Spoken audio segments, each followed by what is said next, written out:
Jim, you personalize a phrase which reads, a belief that to a belief in. Explain what you mean. Yeah, I first saw it in John 3 when Nicodemus comes to Jesus and tells him that, we all believe that you're a wise teacher, you're a great teacher. And he believed that something was true. And Jesus in the end says it's belief in me that actually saves you.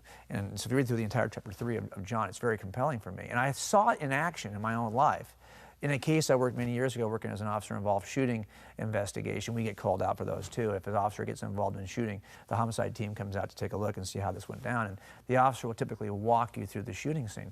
And a particular officer was involved in a shooting. He pulled over what he thought was a drunk driver. And as he got the drunk driver out of the car, it turned out to be much worse than he had first anticipated. The driver was actually a parolee who did not want to go back to jail and was carrying a handgun in his waistband. So as he got the drunk driver out of the car and turned him around and started his field sobriety test, and the driver actually turned on him and pointed that handgun at the officer's chest. And the officer knew that he was at a critical moment, and he was behind the curve time-wise. This guy had drawn on him and was pointing that gun just a little bit further than you and I are in distance. And so for him, it was the first time he had to really make a decision.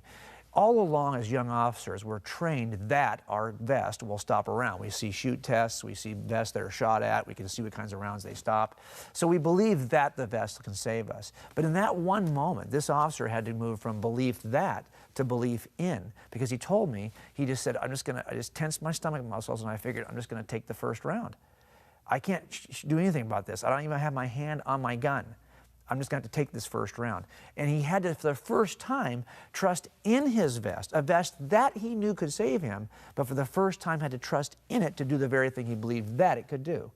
And that's when you really move. And I think for most of us as people, we don't, even as Christians, we don't go anywhere or do anything that causes us to stretch outside our comfort zone and see, is God in this? Can I trust God for this? Can I move in a way that causes me to have to trust in something?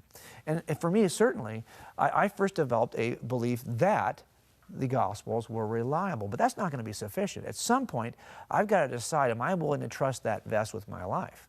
Am I willing to believe, am I so convinced by this, by the sufficiency of this vest, that I'm willing to just tense my stomach muscles and take the first round?